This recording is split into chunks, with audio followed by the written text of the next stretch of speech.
जी, नमस्कार दोस्तों, क्या नाम आपका स्वागत है। जैसा कि ईएमआरएस के एग्जामिनेशन खत्म हो चुके हैं, 2023 की जितनी भी पोस्ट के लिए थी, उनके एग्जाम हो चुके हैं। अगर एक प्रयागराज के एक सेंटर को छोड़ दिया जाए, जो कि अभी 31 को उसका एग्जामिनेशन है, री एग्जाम हो रहा है।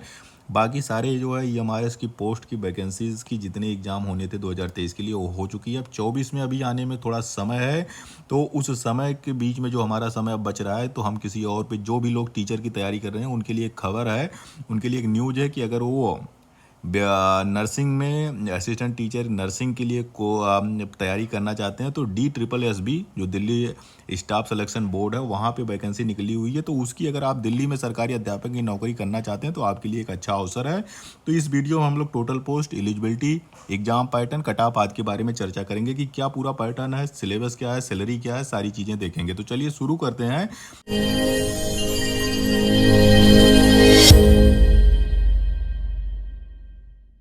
अगर आप दिल्ली सब ऑर्डिनेंस सर्विस सिलेक्शन बोर्ड की ऑफिशियल वेबसाइट खोलेंगे, तो आपको यहाँ पे नोटिफिकेशन दिखते मिल रहे हैं। कई सारे पोस्ट के लिए यहाँ पे जो है वैकेंसीज निकली हुई है, टीचर की निकली हुई है, और जो अगर कहें कि लोअर ग्रेड, उनके लिए भी जो है वैकेंसी काफ़ी संख्या में निकली हुई है। फिलहाल इस वीडियो में हम लोग जो है चर्चा करेंगे उस पोस्ट के लिए जो असिस्टेंट टीचर नर्सिंग के लिए निकला हुआ, उसके लिए करेंगे। और इसकी हम एलिजिबिलिटी चेक करेंगे कि कौन कौन से लोग एलिजिबल हैं, और इसका एग्जाम पैटर्न क्या है, सैलरी क्या, और क्या चीज़ें हैं। अगर हम बात करें कि इसकी एप्लीकेशन सिर्फ ऑनलाइन एक्सेप्ट होगा और कुछ नहीं, तो ऑनलाइन एप्लीकेशन आप जो है, जो ऑफिशियल वेबसाइट है DSSB की, वहाँ पे जाके आप जो है 9 जनवरी से आप जो है एप्लीकेशन इसके लिए भर सकते हैं। 7 फरवरी इसकी जो है लास्ट डेट है, किसकी, असिस्टेंट टीचर नर्सिंग की। तो चलते हैं, देखते हैं कि टोटल कितने पोस्ट निकले हुए हैं, कितने जो है सीटें निकली हुई हैं।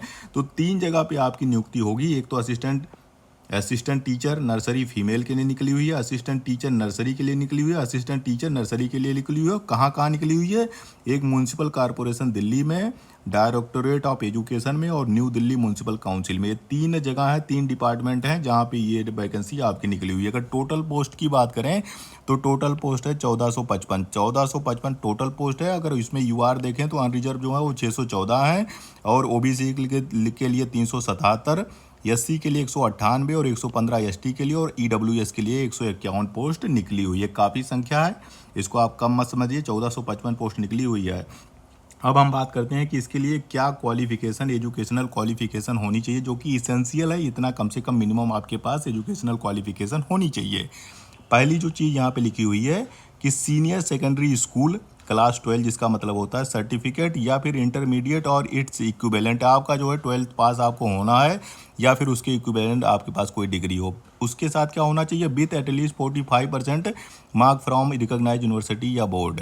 अगर ये कह रहा है कि आपका 10+2 में आपके पास डिग्री हो 10+2 की, और मिनिमम आपको जो है 45% मार्क उस एग्ज़ाम में मिले हों। दूसरी जो चीज़ चाहिए, ये पहला क्वालिफिकेशन है, आपके पास इंटर होना चाहिए।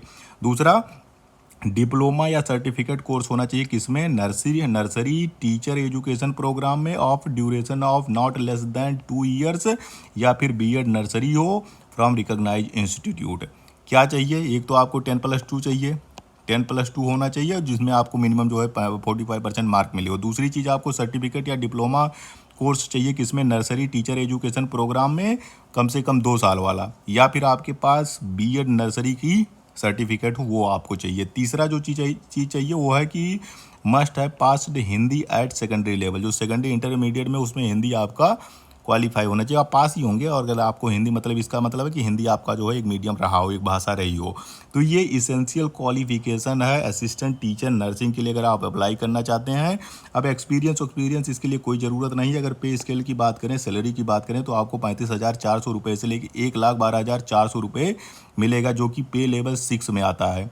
नॉन ग्रेजुएट B ग्रुप का है, नॉन ग्रेजुएट पोस्ट है, नॉन मिनिस्टेरियल पोस्ट है। तो ये सारे चार्ज इसमें है। और अगर हम बात करें, एज लिमिट भी इसमें दी गई है। एज लिमिट मैक्सिमम दी गई है 30 साल, 30 साल से ज़्यादा नहीं होनी चाहिए, लेकिन रिलैक्सेशन दिया गया है। एज रिलैक्सेशन जो है कैटेगरी वाइज दी गई है, उसको भी हम लोग देखेंगे। तो चलिए और देखते हैं फिर क्या है।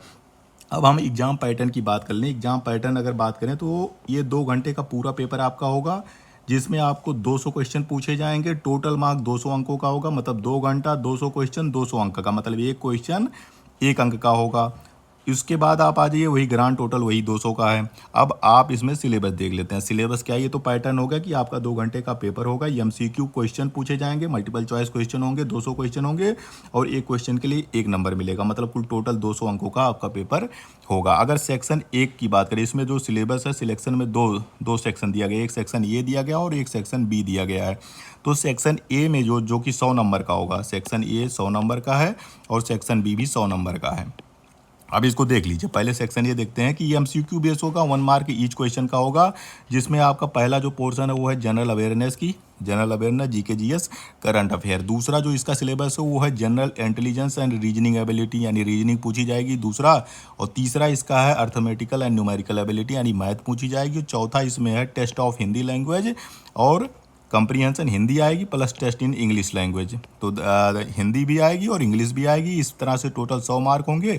ये 5 सेक्शन है, 5 सेक्शन मतलब पाँचों सेक्शन में 20-20 अंक का है, यानी 20-20 क्वेश्चन आपका, 20 क्वेश्चन जनरल अवेयरनेस से पूछा जाएगा, 20 आपका रीजनिंग से, 20 आपका जो है पूछा जाएगा मैथ से और 20 हिंदी से और 20 जो है इंग्लिश से पूछे जाएंगे। ये सेक्शन 1 है, सेक्शन ए है। अब सेक्शन बी जो है इसका, वो क्या है कि ये भी एमसीक्यू होगा, 1 mark each from the subject concern, यानी ट्रेनिंग, यानी teaching methodology, BEd, DEd, NTT, JBT, मतलब जो आपकी जो है टीचिंग एप्टीट्यूड है, टीचिंग मेथडोलॉजी है, उससे रिलेटेड 100 क्वेश्चन पूछे जाएंगे, 100 अंक का होगा।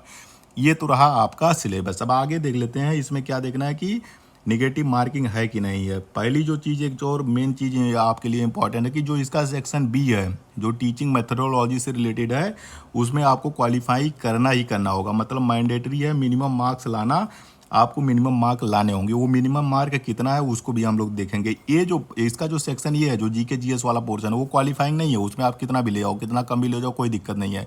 लेकिन जो सेकंड सेक्शन है, जो टीचिंग मेथडोलॉजी से, उसमें आपको मिनिमम मार्क लेके आने होंगे। तो अभी देखेंगे कि कितना मिनिमम मार्क उसके लिए ज़रूरी है, वो भी हम लोग देख लेंगे। यहाँ पे जो दिया गया है कि निगेटिव मार्किंग है, negative marking will be applicable and deduction of 0.25 marks will be made from each wrong multiple choice question. ये कह रहा है कि आपके जो, अगर आपने कोई क्वेश्चन गलत किया तो आपके जो है 0.25 मार्क्स कट जाएंगे, मतलब अगर आप 4 क्वेश्चन गलत करोगे तो आपका 1 अंक कट जाएगा। तो माइनस मार्किंग है, निगेटिव मार्किंग इसमें है, पूरे एग्जामिनेशन में है।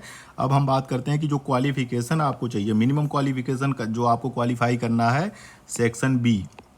सेक्शन बी क्या है? टीचिंग मेथडोलॉजी है। इस सेक्शन बी जो 100 नंबर का है, उसमें आपको मिनिमम मार्क लाने होंगे, मिनिमम मार्क लाने होंगे। मिनिमम मार्क क्या है? अगर बात करें जनरल और ईडब्ल्यूएस के लिए 40% मिनिमम आपको लाना है सेक्शन बी में। ओबीसी दिल्ली वालों के लिए 35%, एससी एसटी पीडब्ल्यू पीएच, इनको 30% मिनिमम आपको जो है सेक्शन बी में लाना होगा। सेक्शन ए में कोई मिनिमम मार्क नहीं दिया गया, सेक्शन बी में मिनिमम मार्क आपको इतना लाना होगा, तभी आपकी कॉपी चेक होगी। लेकिन एक चीज़ याद रखिएगा, जो मेरिट लिस्ट बनेगी वो section A plus section B मिला के बनेगी। ऐसा नहीं है कि क्वालिफाई सिर्फ इसको करना है, क्वालिफाई करने के साथ साथ आपको आपका वो मेरिट लिस्ट में भी जुड़ेगा। तो आपका मेरिट लिस्ट पर A, section A plus section B मिला के बनेगा, टोटल मिल के बनेगा। उसके बाद ही एक्सेस सर्विसमैन को भी यहाँ पे रिलैक्सेशन दी गई है। फिर हम बात करते हैं कि जो हमने कहा था ना कि age relaxation, maximum age limit कितनी दी है? मैक्स दी है 30 साल की।